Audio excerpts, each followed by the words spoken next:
Esta es posiblemente la traducción más importante de la historia.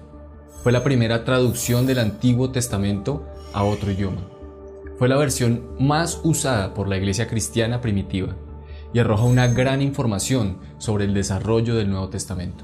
Aún así, muchos cristianos de hoy tienen poco o ningún conocimiento sobre esta importante traducción del Antiguo Testamento. En este video hablaremos sobre la versión Septuaginta.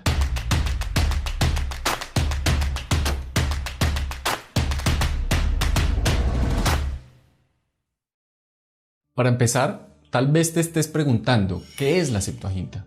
El término Septuaginta a menudo se ha usado para darle un nombre a la traducción del Antiguo Testamento hebreo y arameo al idioma griego, al igual que la Vulgata latina, que fue traducida del Antiguo Testamento y Nuevo Testamento al idioma latín, o la Peshitta, que es la versión de la Biblia traducida al idioma siriaco, de las cuales hablaremos en otros videos. Pero técnicamente hablando, no existe una versión unificada o completa de la Septuaginta.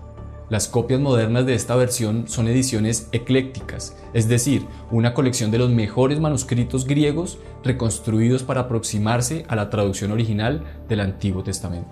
Entonces, cuando los académicos usan el término Septuaginta, no se refieren a un solo texto, más bien se refieren a una colección de traducciones griegas producidas por numerosos escribas en el transcurso de unos pocos cientos de años y con toda probabilidad compuestas en diferentes lugares.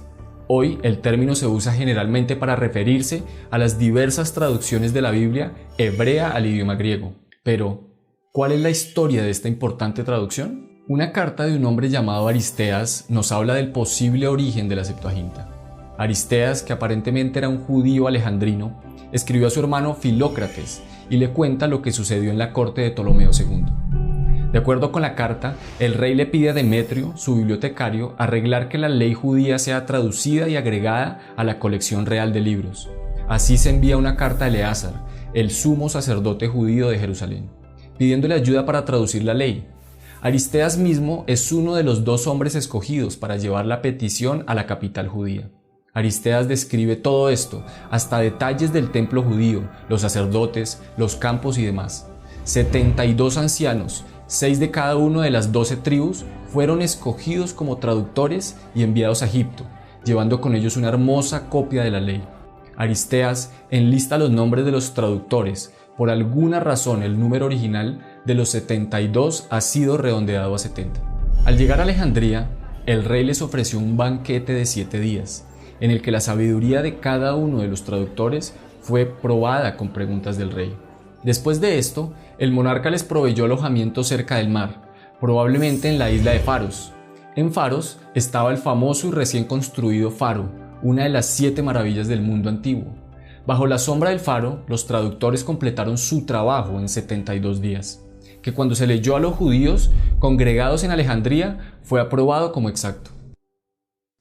¿Qué debemos pensar de la carta de Aristeas? ¿Es un hecho o es ficción? En respuesta debemos decir que toda la cuestión de Aristeas es compleja. Sin duda hay problemas históricos aquí. Por ejemplo, no estamos seguros de que Demetrio fuera el bibliotecario de Ptolomeo II o Ptolomeo I. Además, la carta tiene un tono tan afectado que a menudo parece más leyenda que hecho.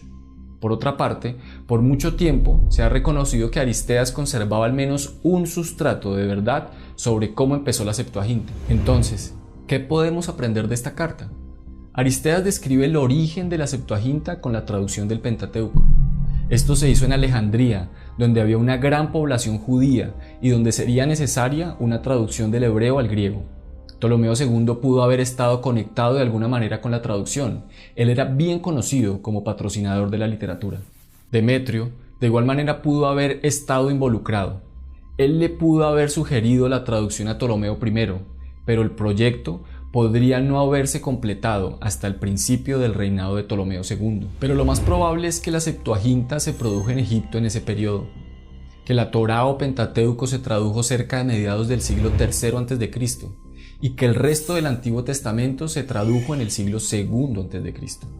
La pregunta obligada es, ¿por qué era necesaria una traducción al griego del Antiguo Testamento? La respuesta es bastante sencilla. El hebreo dejó de ser un idioma hablado ya en el periodo exílico o posexílico. El arameo se convirtió en la lengua franca o idioma común del pueblo judío. Con el ascenso de Alejandro Magno y el Imperio griego, los judíos de la diáspora fueron helenizados y para algunos judíos, especialmente para los que vivían en Egipto ptolomeico, el griego se había convertido en un idioma principal. Por lo tanto, se hizo necesario que las escrituras se tradujeran al griego. Ahora, ¿qué tiene que ver la Septuaginta con el Nuevo Testamento? Hay algunas formas obvias en las que la Septuaginta ha influido en el Nuevo Testamento. Por ejemplo, el título Jesús en el Nuevo Testamento, Cristo, es la traducción griega de la palabra hebrea Mesías. Las palabras con las que todos estamos familiarizados como gloria, Señor, Evangelio, derivan un significado especial de la Septuaginta. Otras palabras y frases neotestamentarias vienen directamente de la Septuaginta, incluyendo palabras como apóstol, expiación, pacto, fe, perdón, ley, paz, redención, justicia y verdad. Otro tema muy importante es que la mayoría de las citas directas del Antiguo Testamento en el Nuevo Testamento coinciden con la Septuaginta. Hay aproximadamente 300 pasajes del Antiguo Testamento que se citan directamente o se aluden fuertemente de esta versión en el Nuevo Testamento. Por otro lado, la Septuaginta nos ayuda a comprender mejor la teología judía, ya que arroja luz sobre las prácticas de adoración del pueblo en el periodo del Segundo Templo, es decir, en la época previa a los tiempos de Jesús. Génesis, Éxodo, Levítico, Números y Deuteronomio son nombres que han entrado a nuestra Biblia desde la Septuaginta por vía de la Vulgata latina. De igual manera, la agrupación de libros en ley, historia, poesía y profetas, así como la subdivisión de libros en primero y segundo de Samuel, primero y segundo de Reyes, etc., se deben a la Septuaginta. Fue la principal Biblia para la iglesia primitiva y el texto más citado por los apóstoles y por los escritores inspirados del Nuevo Testamento. Por ejemplo, Mateo y Marcos citan directamente de la Septuaginta en Mateo 15, 7 al 9 y en Marcos 7, 6 y 7, cuando escriben: respondiendo él les dijo: hipócritas, bien profetizó de vosotros Isaías, como está escrito: este pueblo de labios me honra, mas su corazón está lejos de mí, pues en vano me honran, enseñando como doctrinas mandamientos de hombres. Por su parte, el apóstol Pablo, que no escribió en un griego campesino ni en un griego de soldados, sino que escribió como un hombre docto que tenía la Septuaginta en su mente y que la citó abundantemente. Esta traducción arroja luz muy necesaria sobre palabras importantes y conceptos teológicos, tanto en el Antiguo como en el Nuevo Testamento. Nos ayuda a comprender mejor el contexto religioso y político en el que vivieron Jesús y los autores del Nuevo Testamento. Ha ayudado a los académicos a determinar qué manuscritos son más confiables, lo que a su vez conduce a traducciones fieles del Antiguo Testamento, y nos da una mayor comprensión de los padres de la Iglesia, quienes a menudo citaron la Septuaginta. Hoy solamente podemos estar agradecidos con Dios por la Septuaginta. El Nuevo Testamento fue escrito en griego, pero antes de que se escribiera ya el Antiguo Testamento se había traducido al griego.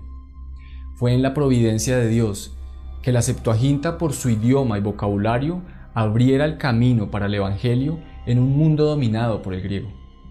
¿Y tú, conocías la historia de la Septuaginta? ¿Por qué crees que fue importante traducir el Antiguo Testamento al idioma griego? ¿Y de qué forma esto contribuyó a la escritura del Nuevo Testamento? ¿Cómo puedes ver la fidelidad de Dios al guardar su palabra a través del tiempo? Déjanos tu opinión en los comentarios y suscríbete a nuestro canal para ver más contenido como este.